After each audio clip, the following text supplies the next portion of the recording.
Voilà, nous sommes toujours dans la première partie de votre tranche. Après cette trêve publicitaire, nous allons commenter l'actualité avec notre invité. Je l'avais annoncé au début de cette tranche, au début de ce magazine.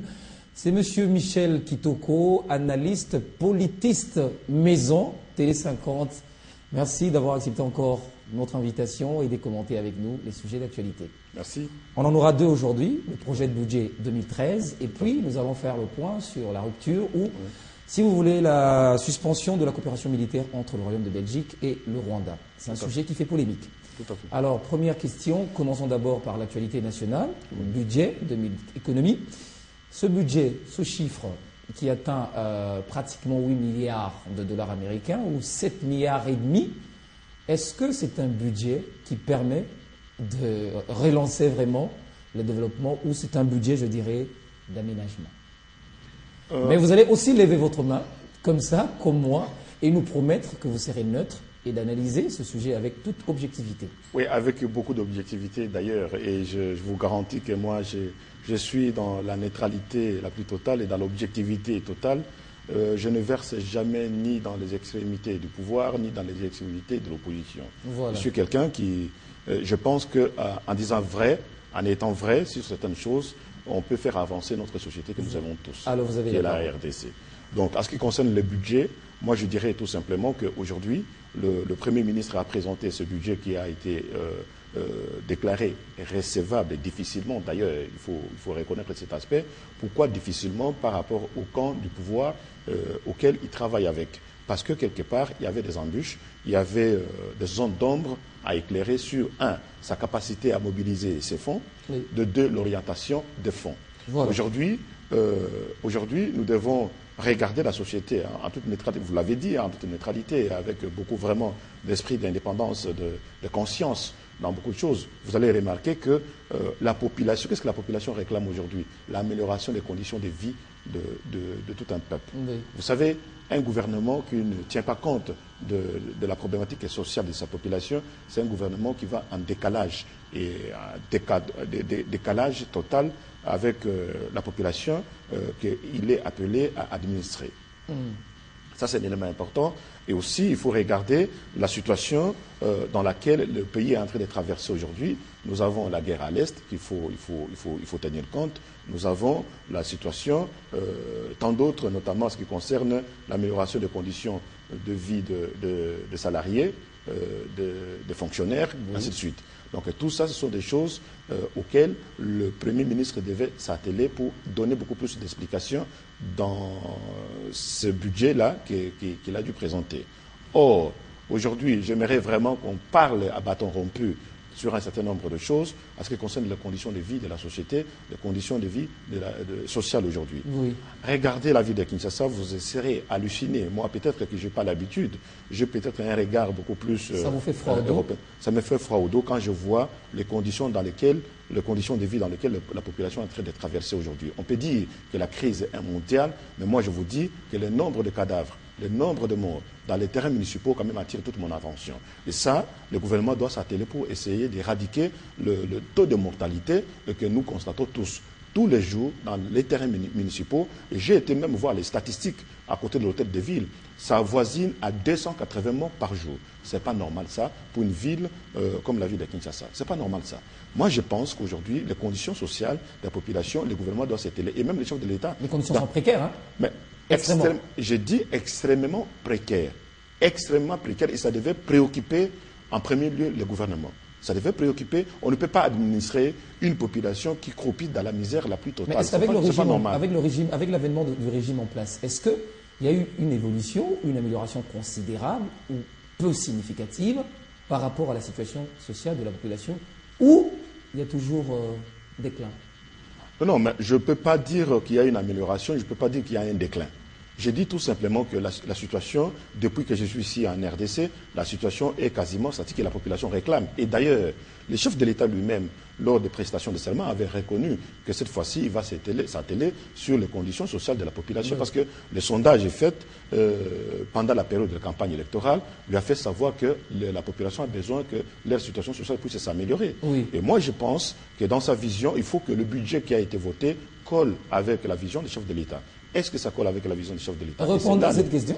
Mais moi, je ne pense pas que Matata Ponyo, dans son budget, a répondu à cette question. Comment il va mobiliser les fonds pour améliorer les conditions sociales de la population? Là, ce sont des zones d'ombre à éclairer. Et comment il va mobiliser non seulement les fonds pour éradiquer la situation qui prévoit actuellement et sauver les vies humaines à l'est du pays, parce que nous avons des problèmes qui se multiplient. Donc moi, je pense qu'aujourd'hui, la priorité des priorités, améliorer les conditions sociales de la population locale. 2, améliorer la situation extrêmement dangereuse qui se passe, qui prévaut actuellement à l'Est. Et 3, s'attaquer à la bonne gestion, la bonne gouvernance et en même temps regarder les conditions de vie des fonctionnaires de l'État pour que la situation puisse s'améliorer et éradiquer la corruption, éradiquer tout ce qu'il est en train de s'atteler. Sur le plan corruption, sur le plan, quand il a fait l'opération bancarisation, je pense que c'est une bonne opération. Aujourd'hui, le pays tend vers l'avant et il y a eu des fonds qui ont été récoltés, qui ont été gagnés par rapport à cette opération. Mais qui servent définitivement à quoi? Moi, je pense que ces fonds doivent servir à l'amélioration des conditions de vie de la population et des fonctionnaires de l'État d'abord. Et en deuxième lieu, ces fonds doivent aller à éradiquer encore une fois la question qui persiste à l'est du pays. Il doit avoir 3 axes prioritaires actuellement. 3 axes prioritaires. Le premier axe, c'est les conditions de vie de la population. Deuxième axe, c'est les conditions d'amélioration de la situation, éradiquer les problèmes qui prévoient actuellement à l'Est. Et troisième, c'est la situation des fonctionnaires. S'il s'attaque à ça, je pense qu'il va voir la lumière Comment jaillir. Comment va-t-il s'attaquer à tout ce problème que vous avez relevé, M. Michel Kitoko, au moment où le chiffre ou le budget actuel ne le permet pas? C'est ça le problème. 7 milliards par rapport au problème, ça ne marchera pas? Justement, vous savez, voilà pourquoi il fallait pas déclarer le budget recevable, il fallait l'améliorer. Vous, à votre avis, si vous étiez député à l'Assemblée nationale, vous ne l'auriez pas adopté, vous ne l'auriez pas reçu? C'est un budget qui devait, en principe, être... Non. L'Assemblée nationale, un député, c'est aussi, non seulement que c'est quelqu'un qui est appelé à légiférer de loi, mais aussi une autorité budgétaire, une autorité qui décide sur la façon dont le budget doit être conduit. Mais le budget est présenté pas par le gouvernement, bien sûr. Il a présenté au gouvernement le budget, et la décision ne revient pas au gouvernement, la décision revient à l'autorité budgétaire qui est le Parlement. Oui. Moi, je pense qu'aujourd'hui, il devait y avoir un comité, une commission parlementaire qui devait aider Matata Ponyo à améliorer ou à mettre la clarté dans certains postes budgétaires pour déterminer quels sont les axes prioritaires. Et moi, je pense aujourd'hui, priorité des priorités, tout le monde est conscient dans ce que j'ai dit là. Je ne le dis pas méchamment, je le dis parce que c'est notre pays, nous sommes tous concernés aujourd'hui, nous avons tous nos parents qui sont ici, nous avons des enfants, nous avons tous des grands-parents, nous avons des oncles et tous nous traversons les moments les plus difficiles. Je ne dis pas que quelque part, dans les recoins du monde, il y a beaucoup mieux, que tout le monde va bien et qu'il n'y a que la RDC qui va mal. Non, je dis que nous ne méritons pas ce que nous sommes en train de traverser aujourd'hui. Il faut qu'il y ait un leadership qui permet en sorte qu'il y ait un déclic qui fait que les conditions de vie de la population puissent s'améliorer. On n'a pas tenu compte lors du quinquennat passé, et c'est un quinquennat, on veut voir le budget s'améliorer, les conditions de vie de la population puissent s'améliorer. Et le Matata Ponyo qui a eu les déclics de mettre en place la TVA, aujourd'hui, il doit faire un bilan de comment il a dû récolter, comment il a pu récolter, combien de fonds il a dû récolter par rapport à ça.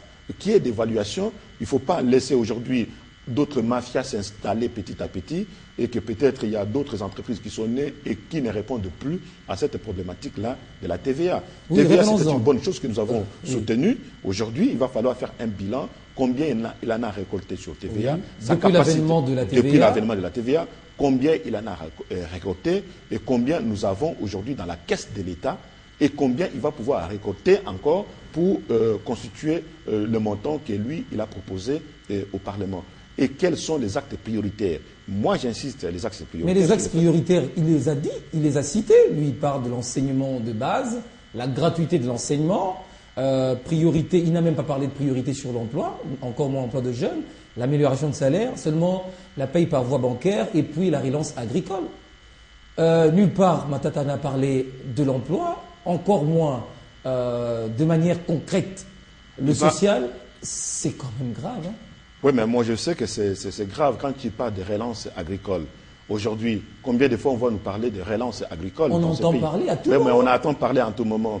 Les gouvernements passés avaient ramené ici dans ce pays combien de tracteurs pour les relances agricoles. À quoi ça a servi? Non, mais à quoi ça a servi? Quelle production? Vous savez, les hommes peuvent s'en aller, mais les institutions restent. Oui. Il faut qu'il y ait un bilan par rapport à ce qui s'est fait dans le passé, parce que c'est l'argent des contribuables qui a permis en sorte à ce qu'on puisse acheter le tracteur, oui. Qui est des techniciens agricoles qui doivent venir pour aider la population à améliorer les conditions agricoles. Où on en est avec ça? Quel est le bilan tiré de cette situation que moi je trouve aujourd'hui obscure, une situation dans laquelle on ne voit pas la transparence ni la lumière dans ce qui a été fait dans les achats d'un certain nombre de matériels agricoles qui ont été fournis ou achetés comme tels. Beaucoup de tracteurs aujourd'hui sommeillent derrière des maisons des particuliers, des députés, voire même des ex-ministres. Ça, on le sait. Et comment Matata Mponyo va faire, quel effort il va mener pour ramener tout ça à la raison, de façon que le pays entier puisse bénéficier. Va-t-il encore sortir encore de l'argent une fois de plus, sans bilan, sans expliquer à la population qu'on va se relancer à l'agricole? Mais attendez, il ne faut pas se moquer de la population. Aujourd'hui, nous avons besoin qu'on améliore le panier de la population, la situation de ménage, ainsi pour que nos parents puissent se retrouver. Nos parents aujourd'hui, nos familles ne demandent pas de l'argent à l'État congolais.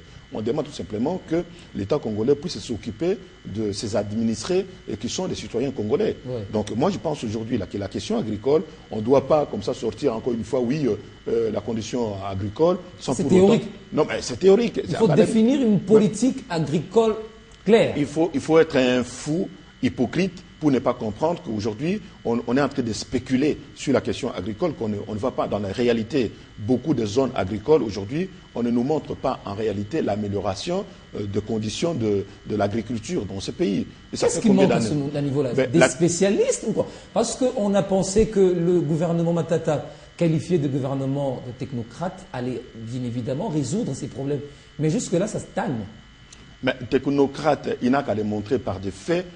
Qu'il soit théoricien ou technocrate, la population n'a pas besoin de ça. La population a besoin de voir les conditions de vie s'améliorer sur le terrain, c'est tout. On n'a pas besoin de discours incessants, on n'a pas besoin de théories qui fait beau entendre aux oreilles. On a besoin vraiment des actes concrets. Les actes concrets nous font peur que l'État congolais, l'argent des contribuables est sorti. On en a acheté des tonnes et des tonnes de matériel agricole. On ne sait pas où on en est avec ces matériels aujourd'hui. Il n'y a pas un bilan fait de cela. Il n'y a pas une continuité dans cette dynamique qui a été mise en place. On attend par certains opérateurs, certains techniciens agricoles qui disent que le matériel même qui a été acheté n'était pas un bon matériel. Et tout ça, on devait mettre la lumière et la clarté dans ce genre de choses. On amène un tracteur pour faire l'agriculture de jardin, au lieu de faire l'agriculture vraiment de rentabilité mécanisée pour nourrir tout un peuple. Mais tout ça, la capacité de l'État à résoudre ce problème laisse vraiment à inquiéter la population aujourd'hui. Voilà. Alors, il y a encore une autre question que je voudrais vous poser. Est-ce que l'État arrive vraiment à mobiliser de manière suffisante les recettes? Parce que lorsqu'on voit les services de l'État, les entreprises de l'État, nous voyons la DGI, nous voyons la DGDA, il y a certains fonds décidément qui échappent au contrôle de l'État. Vous savez, moi je dirais, il y a une seule devise que nous connaissons tous, qui veut peu... Parce que si avant, en 2011, on avait pratiquement un budget de 6 ou 7 milliards, en 2012, on devait voir ce budget être revu à la hausse, par exemple, à 10 milliards, et puis ainsi de suite. On atteindrait facilement les 20 milliards, comme d'autres pays émergents en Afrique. Il y a notamment l'Angola, il y a l'Afrique du Sud. Mais ça ne bouge pas. Ben justement, c'est là où ça fait Malgré les grandes réformes, on annonce des grandes réformes, la TVA, les guichets uniques, mais le budget, il est tout simplement maudit. Mais justement, le budget que moi je considère un budget du Moyen-Âge, aujourd'hui, l'économie congolaise est complètement au rabais et qu'il faut peut-être s'atteler à trouver d'autres pistes de solutions pour faire émerger vraiment. On parle de pays bientôt peut-être émergents ou quoi.